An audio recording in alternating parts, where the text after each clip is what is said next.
Welcome, everyone. My name is Frauke Tillmans, and I'm the research director at Divers Alert Network, and I'm here with Michael Menduno, the editor of InDEPTH, the magazine, and the person who coined the term technical diving. And that's what we're going to talk about today. We're talking about technical diving, especially rebreather diving. Rebreathers, yeah. So, Michael, what's new in rebreather diving? Actually, there are a couple new trends.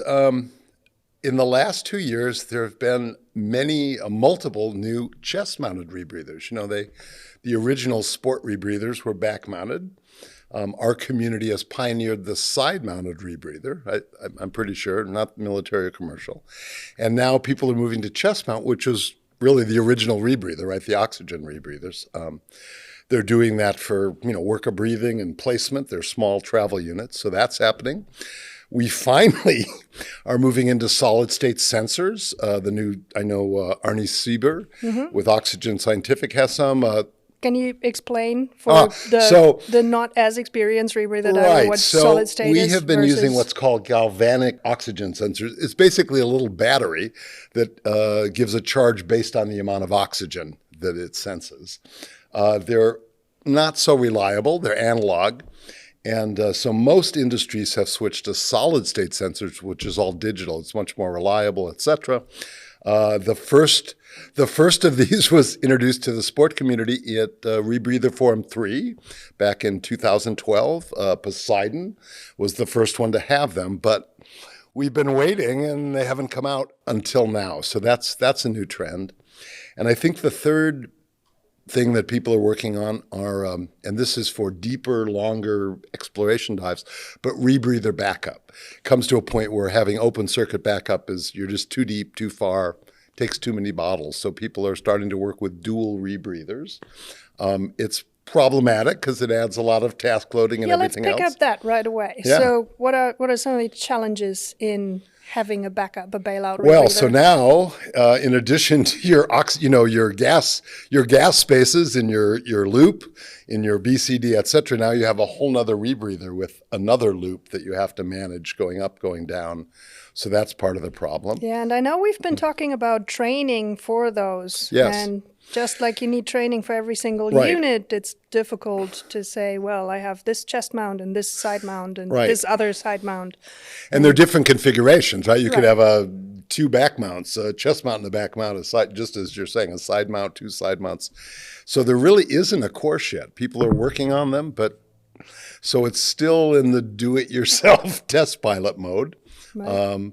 And not a lot of people are doing that. Obviously, it's double the expense. So now, in addition to your $10,000 rebreather, you have a $10,000 rebreather bailout. So it's going slow. But I certainly think it's a promising trend. As people go deeper and longer, we're going to need to do that. Interesting. The first rebreather in our community, Dr. Bill Stone, back in 1997, envisioned that we would need dual rebreathers. His Fred, his original 174-pound rebreather was a dual rebreather. So very prescient, Dr. Bill Stone. Right. And now it's finally coming 30 years later, we're finally getting there. So, yeah. Do you think we're going to see this as a single unit with two loops? Or good question. Where do you see things going? Yeah, I think the flexibility of having two different units, that's a good question if people will go and build a dual unit. I mean, people are doing it themselves. I'm thinking of Richard Harris, for example. They're diving the dual Megs for their deep dives in Pierce Resurgence. So it could be that someone does that, a dive soft or a whoever, Right. So possible. Yeah. So on other terms, in rebreather diving, where is training going these days? We've heard a lot of commotion. What's happening? So the Rebreather Training Council, which is made up of most of the training agencies and others, DAN's a member, I think Human Divers a member, Gareth, has been working on an ISO standard. So the idea is, one standard across rebreathers that everyone will follow, so we're all on the same page. So we're basically following aviation, saying aviation we has have ISO standards, a standard course, and then we train on a different airplane / a different rebreather. So a lot of the training agencies now are implementing the ISO standards that were developed. Recently, though, Jeff Bozanek, who's early on one of the pioneering rebreather divers and written a book about it, a very popular book. He came out with an article saying, we're shooting ourselves in the foot. As training is now, every different model of rebreather needs its own training course. So I think last count, I counted there were 24 brands of rebreathers and 36 different models. So from a tiny industry point of view, or a training agency, that's challenging because it costs money to create courses. So his idea was that we should take a more systemic approach to training. Whereas if I'm a rebreather instructor, I should be able to train you on the different rebreathers that I'm familiar with and have one course. I mean, they all sort of work the same, but the different details, right? So anyway, that was his pitch. It was that was one of our. I think over 4,000 people have read this story, and I think there's some really good ideas there that we might have to look at that again, going back. As right now, though, each rebreather has its own course, and you can see the limitations of that. And for an instructor too, like how many courses can you memorize? Could be tricky, whereas rebreather diving, I understand rebreather diving, so I can teach you, though you may have a different unit than I do, so it's still to be worked out, One of the interesting things about diving is I think that we're such a small industry that things move slowly. Computers have, life cycles of 6 months or a year. In diving, we're looking at 6, 8, 10-year life cycles for products and things. So we move slow because there's just not a lot of money in it. That's the bottom line, I think. Yeah. So looking at rebreather safety, there's been a lot of talk in the past in Rebreather Forum 4, who's a long discussion. First about medical.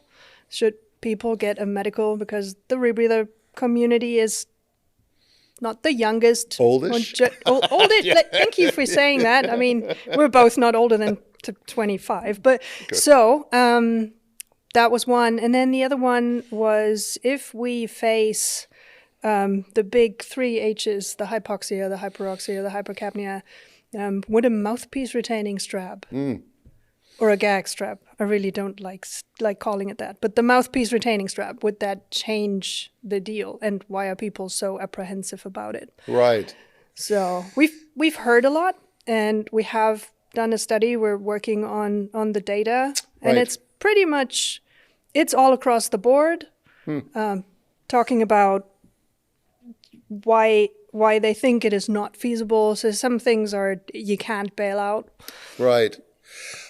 It's interesting. I mean, of course, in the military world, that's just the standard. I mean, they dive that way with the strap, and it's normal. And though they dive differently than we do, my impression is that, and I've adapted a strap. I use a strap. I like it very much. I don't find it's a problem in bailing out.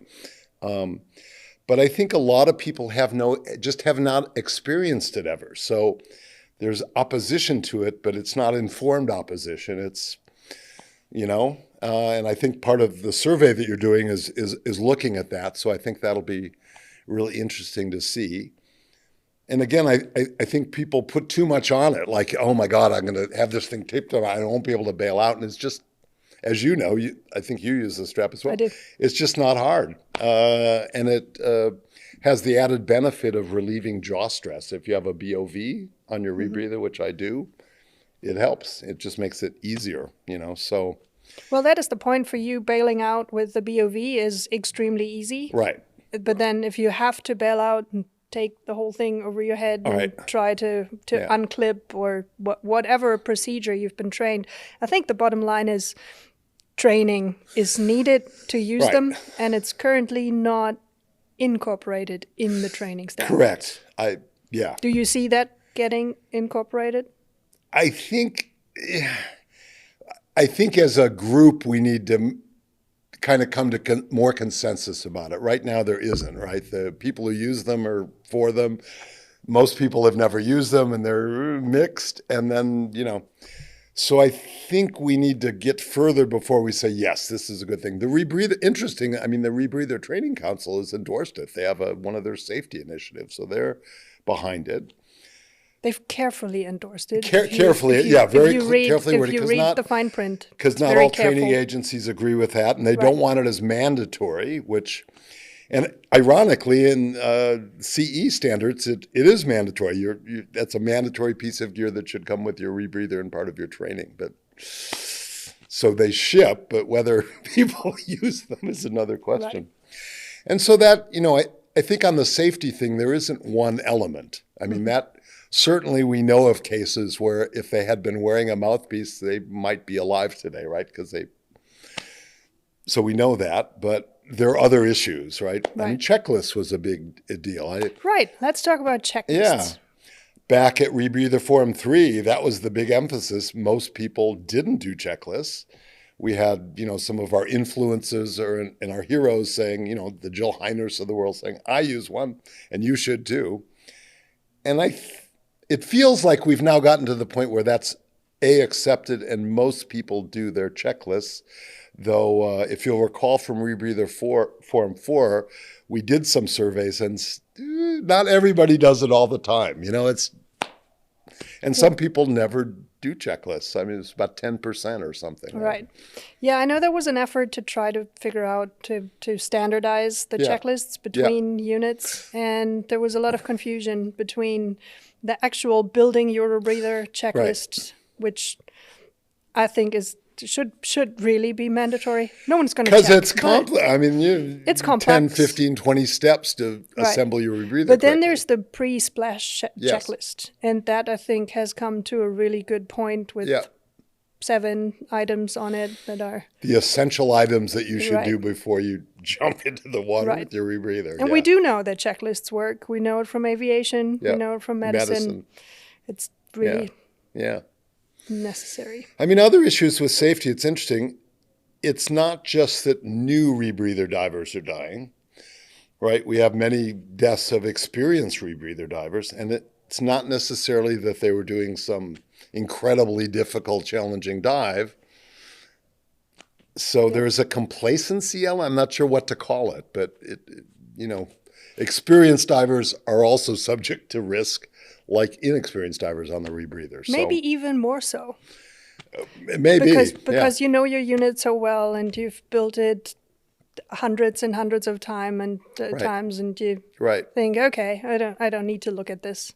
I know a lot of rebreather divers that put their unit together and then check if they've done everything, not actually go by the list step by step. And there's obviously room for error right there. Yeah, the amount of divers that we have dying on rebreather dives where a checklist potentially could have saved.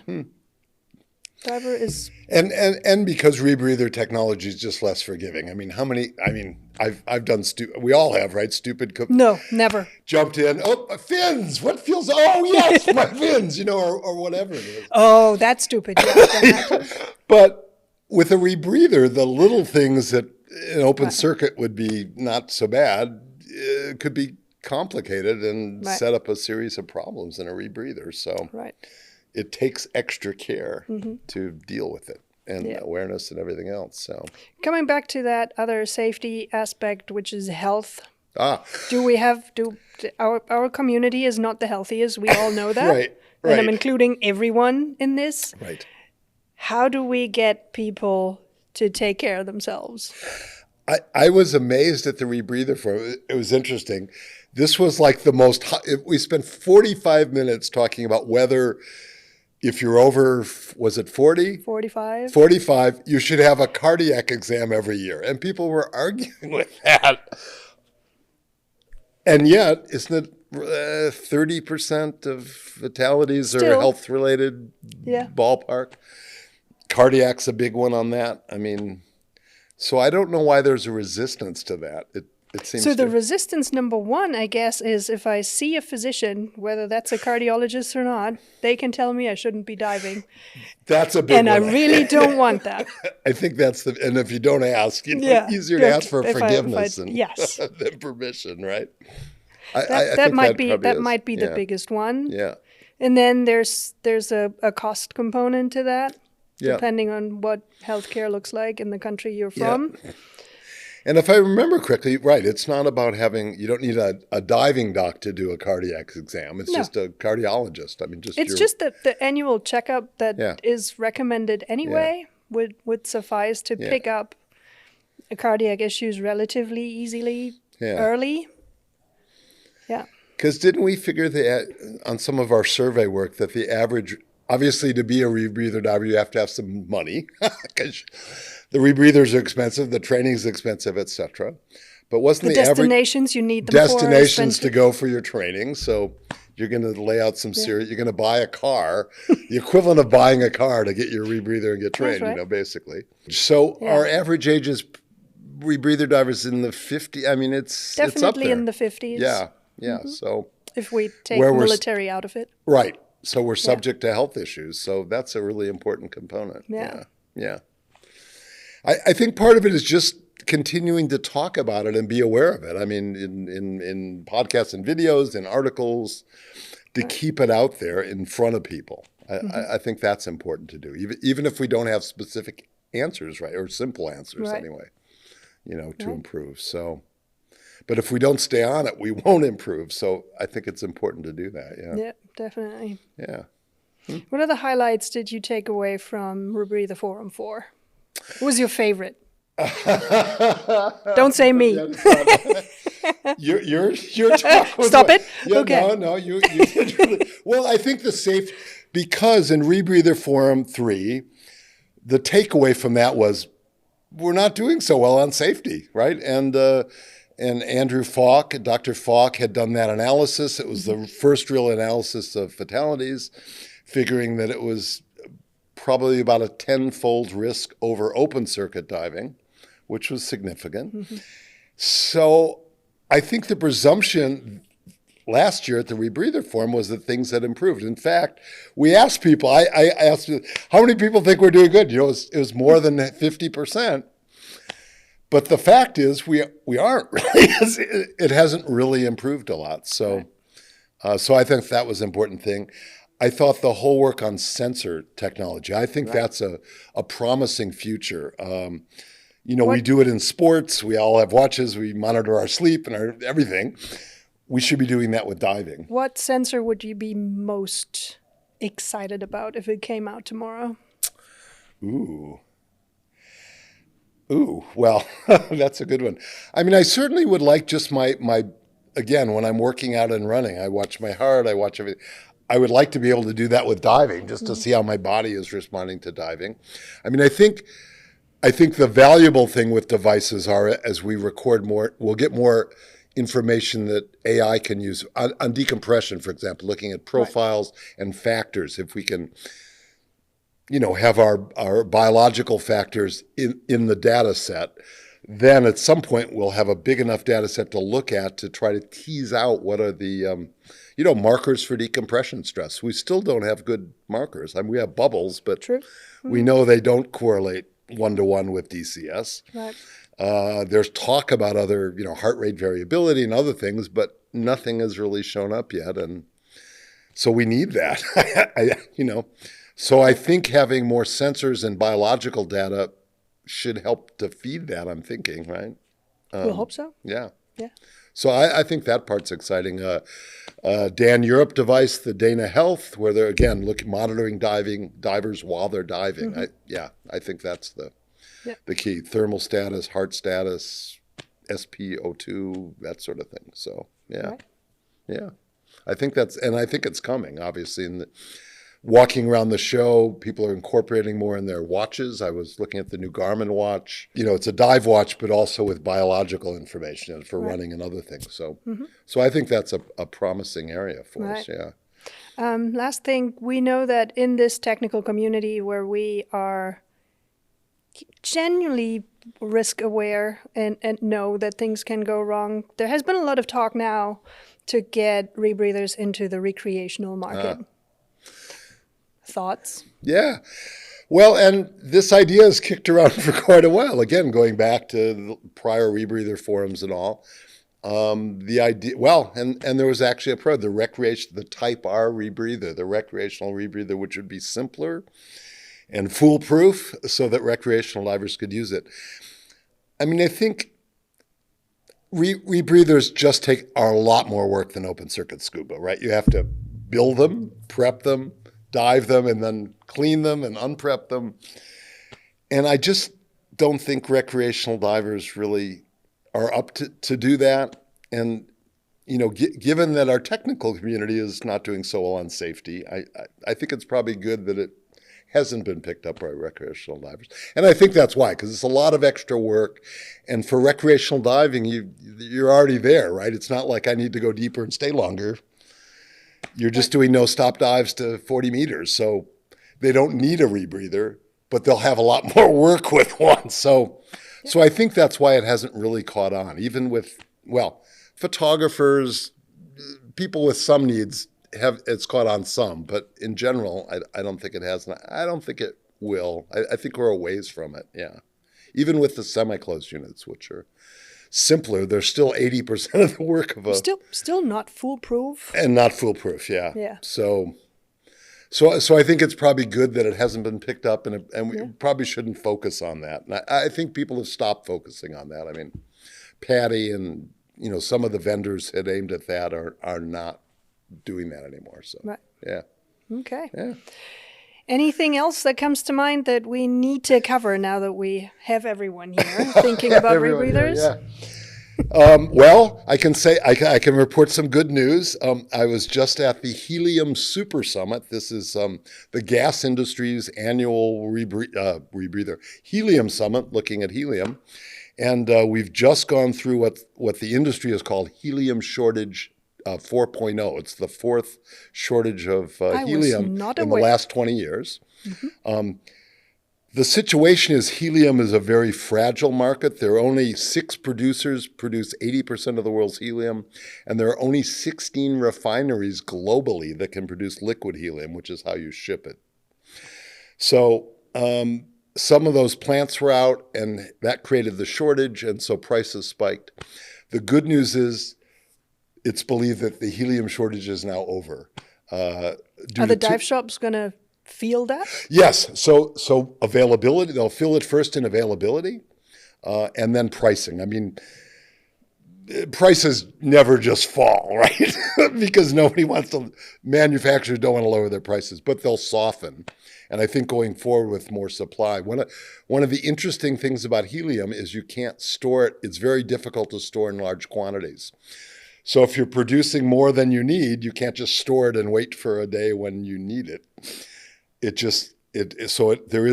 will be a pressure on prices. So the good news is there should be plentiful helium and softening or dropping prices over the next, they're projecting this out to the end of the decade. So yeah, so that's good news that is good news for deep divers. Yeah. Mm-hmm. Yeah. Cool. So. Well, let's end this on good news. Yeah, there you go. Yes. Thank you for making the time. Yeah. And yeah. Let's keep diving.